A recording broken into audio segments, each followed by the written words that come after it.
হরে কৃষ্ণ। কেমন আছো বন্ধুরা? আশা করি সবাই খুব ভালো আছো। আজ আমি তোমাদের বলতে চলেছি 7ই জুলাই রবিবার রথযাত্রার দিন করুন এই কাজগুলো, যা আপনার ভাগ্য রাতারাতি বদলে দিতে পারে। ভিডিও শুরু করার আগে আমার চ্যানেলে যারা নতুন হয়ে আছে তারা অবশ্যই চ্যানেলটিকে সাবস্ক্রাইব করে পাশে থাকা বেল আইকনটি প্রেস করে দেবে, যাতে ভিডিও ছাড়ার সাথে সাথে নোটিফিকেশন আপনার ফোনে পৌঁছে যায়। ভিডিও ভালো লাগলে অবশ্যই লাইক কমেন্ট শেয়ার করতে ভুলো না।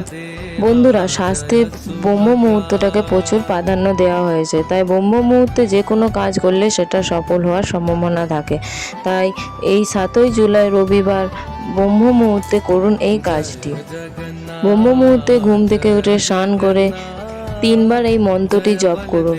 মন্ত্রটি হলো নীলাচল নিবাসায় নিত্যায় পরমাত্মনে বলভদ্রং সুভদ্রাভং জগন্নাথায় নমো নমো এবং হরে কৃষ্ণ মহামন্ত্র 3বার জপ করে ভগবানকে আপনার মনস্কামনা জানান, যেটা পূরণ হয়নি, কিন্তু আপনি ভগবানকে বলবেন যে আমার পূরণ হয়ে গেছে ভগবান। দেখবেন আপনার কয়েকদিনের মধ্যে মনস্কামনা পূরণ হয়ে যাবে। সেই দিন সকালে ফাঁকা কলসি, এঁঠো বাসন, ঝগড়া ঝামেলা থেকে দূরে থাকবেন, এগুলো দেখবেন না এবং এর সংস্পর্শেও থাকবেন না। জগন্নাথের আম কাঁঠাল খুব প্রিয়, তাই আম কাঁঠাল দিয়ে ওই দিন জগন্নাথকে পুজো দিন।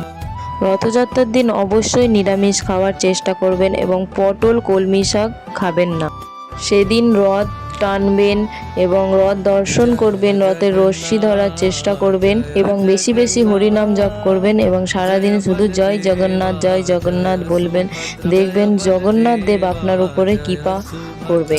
জগন্নাথ দেব প্রচুর কৃপালু দয়ালু, তাই রথযাত্রার দিন কেউ মিস করবে না। অবশ্যই রথ দর্শন করার চেষ্টা করবেন এবং রথের রশ্মি ধরার চেষ্টা করবেন। তো ভিডিওটি এই পর্যন্ত ভালো লাগলে লাইক কমেন্ট শেয়ার করতে ভুলবেন না। সবাইকে জানাই রথযাত্রার শুভেচ্ছা। জয় জগন্নাথ।